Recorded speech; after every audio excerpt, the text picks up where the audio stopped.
All right, guys, Rooster here in Tennessee, roostercb.com, and this is a customer's amp that was prepaid for, special ordered. It's a one drive and four with biasing and sideband. So we're going to check it out, make sure everything's good to go with it here. Be testing at 14.6 volts. But before I get started on this video, I do want to say something about the gentleman that ordered this. Very, very, very appreciative of how patient he has been with this situation, because this amp actually came in not working and had to be sent back for a once over. And yes, that happens. Doesn't matter who's building them. You know, radios come in like that. Hundreds of radios, hundreds of amps come in here, and you'll get one every now and again that, whether it got beat up in shipping, piece of solder come loose in it, you know, who knows? Stuff like that happens. Don't pitch a fit about it. We just, you know, get it taken care of and go forward. And I'm very appreciative that this gentleman was very understanding. He hasn't asked me about this amp but maybe one time. So thank you for that. Meanwhile, on the other side of the spectrum, you have some guy blowing me up because his $20 Workman Echo boards are 2 days late getting to him. So this guy's got a, you know, $550, $600 amp that's been tied up for a couple of months and hasn't barely said anything. And you have somebody pitching a fit about, you know, something minuscule. But that's how it goes in this business. Without getting too sidetracked, we'll get on with it here, guys. Obviously, you don't want to put over, you know, probably 2-3 watts into this thing. Keep the dead key myself. I would recommend around 100 watts overall. I'm going to swing about 35 watts PEP into it, about 10 watts or so average. You could get by with a little bit more, but that's really ideal for this thing. Again, it's a one drive and four, has a driver transistor built into it, so it's going to be relatively low drive. 14.6 volts, so we're not going crazy with it.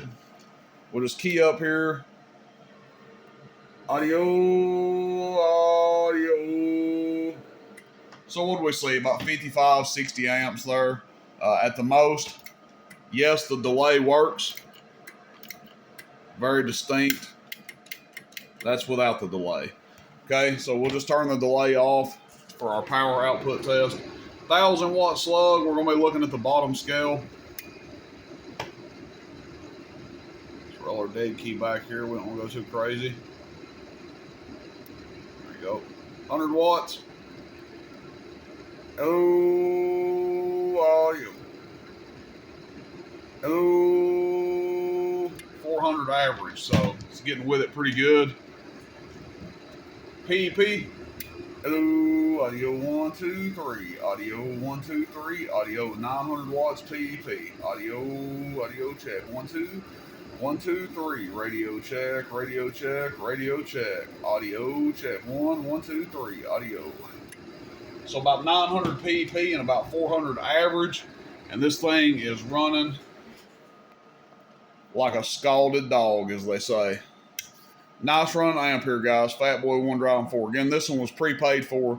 No, it's not always going to take this long for somebody to get an amp. Generally, you know, with Fatboy, we have a really quick turnaround, really good partnership with them.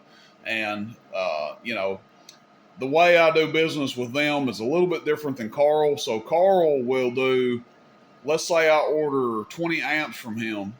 Carl's not going to ship those out to me until all 20 are ready, okay? Fatboy, if I order 20 amps, I might get 5 this week, 5 next week, you know, 10 the next week. So it's a little bit different. I wouldn't say, you know, that's why I tell people, you know, sometimes they ask me, you know, who's better or whatever. I don't get into that stuff. But I can generally get a Fatboy just a little bit quicker sometimes, just because how we do business versus how Carl and I do business. One, not better than the other. You know, I don't really get into that. I'll leave that up to you guys to decide. But nice running amp right here. Fatboy, one drive and four. Hell of a job on this one. Appreciate it, everybody. Rooster in Tennessee, roostercb.com. And again, thanks to the customer for having some extreme amount of patience with this. And appreciate it. All right, guys. See you. Bye.